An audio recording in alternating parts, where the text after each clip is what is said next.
here's some more. Not going to do any sports just yet, but this is, I think his name was Osiji Obai. Me and him been talking about some science and, speculating over that. So I'm in a very scientifical frame of mind. And, not too many people watch it. I think I got 11 views on one. I got one view on the other, but nonetheless, he comments, and that's what I like. Me and him have a conversation. So you guys are welcome to the conversation, even though I know a lot of you guys are not interested. But I'm still doing sports stuff, so I'm just, you know, I'm just one of those people who try to cover everything that I like, that I'm interested in. So I was looking at Star Wars just now, and everybody has always been interested in the speeder and how to make an object float like the speeders do. And you got some people who've come up with some pretty crazy things. And now we have objects that are using air, of course, propeller system.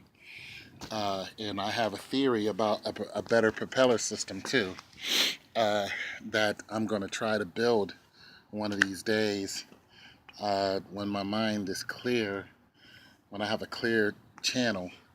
And because I've been drawing some stuff about propellers, and I've been learning, because I don't know anything about propellers, but I've started studying anyway. So, but this is a non-propeller system, uh, that would look like a speeder and be able to float. So people have been using all kind of stuff, but I'm really stuck on the idea of a magnet. So we have new rail systems, that have been introduced in the world, where they use magnets, and the object floats on the tracks, and it goes a lot faster because there's no friction when it comes to magnets. Uh, However, the train, may float a couple inches above the track. When we're looking at speeders are, I mean, they're about the height of a, I don't know, a Volkswagen above the, well, they're not that high because people can climb up on them. So they're about maybe what, a foot, 2 feet. So and the way the railing systems, new rail systems are built with the high speed trains, the magnets are there's a magnetic track, and then the car itself is a magnet. Uh, so that is not the same concept as a speeder. Um, Nonetheless, it has the same results. So what I was looking at is, of course, I'm not a scientist, guys. I was looking at the positive and the negative attraction, of course, of two magnets, and then I was looking at the magnetic pull between the Earth, well, the two poles that we have, and I was thinking, now this is going to be far out, and I was thinking, how can we use this magnetic force of the two poles to coincide with the magnetic pull of just the little magnets that we have, or larger magnets. So it would be a magnetic engine that would be fed off of both north and south, uh, the north and south pole, the pulls of both of them. Now, that's a concept that may seem kind of far fetched, but I don't really think it is. And this is the reason why I don't think it's too far fetched, is because of the scientist. Uh, Doggone, what was his name? The guy who went at it with the dude who created the light bulb. Doggone, I can see him too. Jay Electronic talked about him a lot. Anyways, so what he was able to do is he was able to take electricity and run it straight through his body from one light to the other. He used a different type of electrical system, and he always talked about how electricity is free. But of course, J.P. Morgan wasn't having that, and he was the banker at that time, so he didn't want to fund something that was free. Uh, so he went with his opponent, and eventually They pretty much called him crazy and got this guy out of here. I'm trying to think of his name. One of you guys are gonna, one of you scientists out there, you 4.0s, are gonna figure out what this guy's name is. But nonetheless, the concept, what I'm talking about is uh, channeling is what I'm talking about. Now, there are different things that you can channel. You can channel a spirit. Every time you say in the name of the Father, Son, and the Holy Ghost, you're talking to a spirit. That spiritual being hears that frequency, and then you have an open channel between them. Every time you pick up the phone and call somebody, that is channeling them. If you're just signaling them, hey, come here, you're still channeling them. So there are all kind of material things that can be tangible and non-tangible that can be channeled, and electricity is one of them that certainly is channeled, even sometimes without us wanting it to. Henceforth, a lightning bolt coming down. Now, if you go to a theme park, and get on the bumper cars, hey Justin, and get on the bumper cars, you'll see they have that wire that sticks up, and it uses electricity to move. Now, what I'm basically suggesting is a way to channel a magnet, a magnet with inside of a vehicle by using an antenna. It doesn't have to be a large antenna. By using some sort of antenna, it doesn't even have to be an antenna that sticks up. It could the antenna could just be a piece of metal or whatever, but whatever it is, it's attracting negative or positive. uh is it ions? I don't know if it's ions. I don't think it's ions. I don't know, whatever that is that's attracting. I told you guys I'm not a scientist. I'm just somebody who just theorizes. And then one of you scientists can go, yes, that'll work, no, that won't work, and then hit us with the real knowledge of why it will and won't work.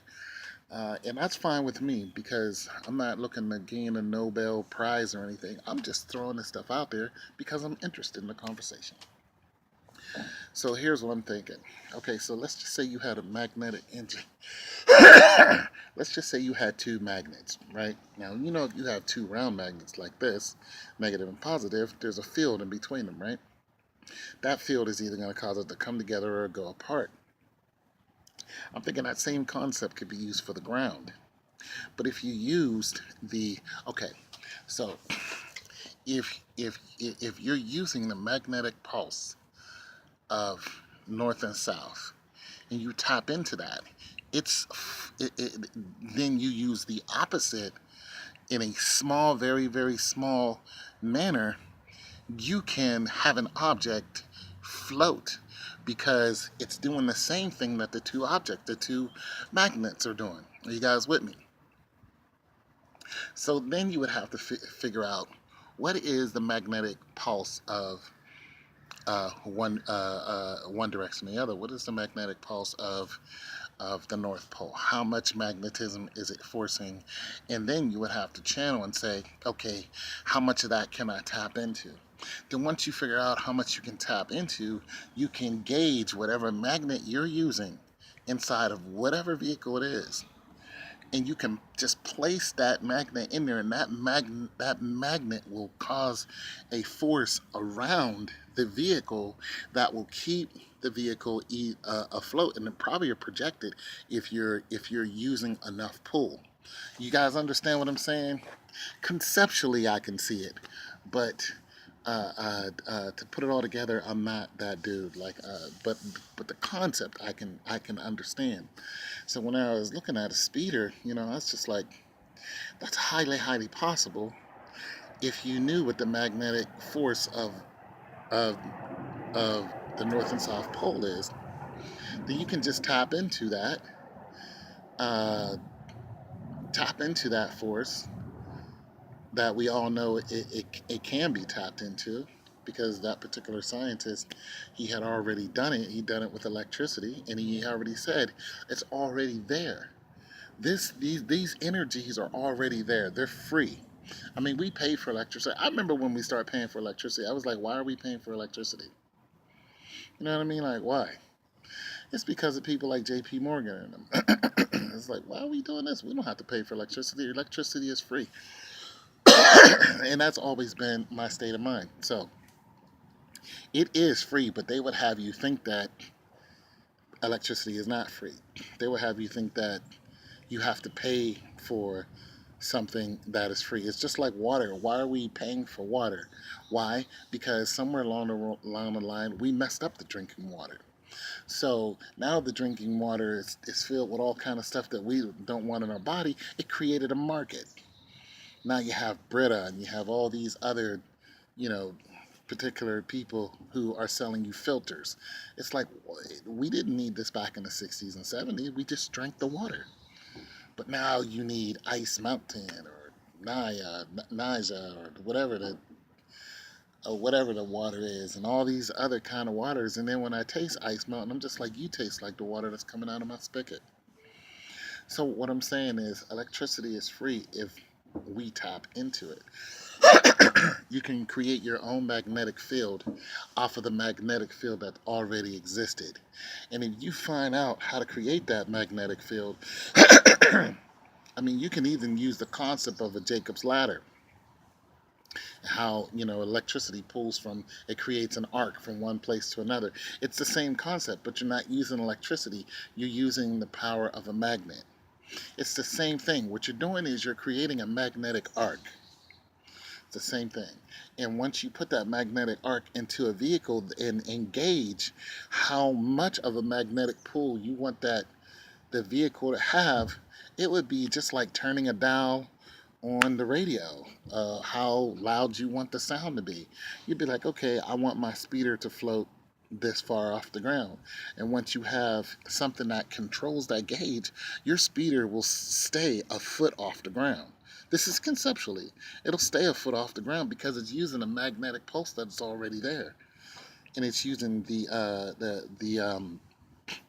difference between the positive and negative. So I don't know. You guys can go ahead and say, okay, this sounds stupid, or actually, it's possible. Or you can show me examples where somebody has actually done this before. But man, I'm dying to know this dude's name. Oh my goodness, I'm gonna be thinking about this. I'm gonna go upstairs and listen to Jay Electronica, and he's gonna say this dude's name, and I'm gonna be like, oh yeah, that was his name. Uh, and I can see his face too. But nonetheless, okay. And one of George Clooney movies, Foreverland, or something like that. He was talking about him too.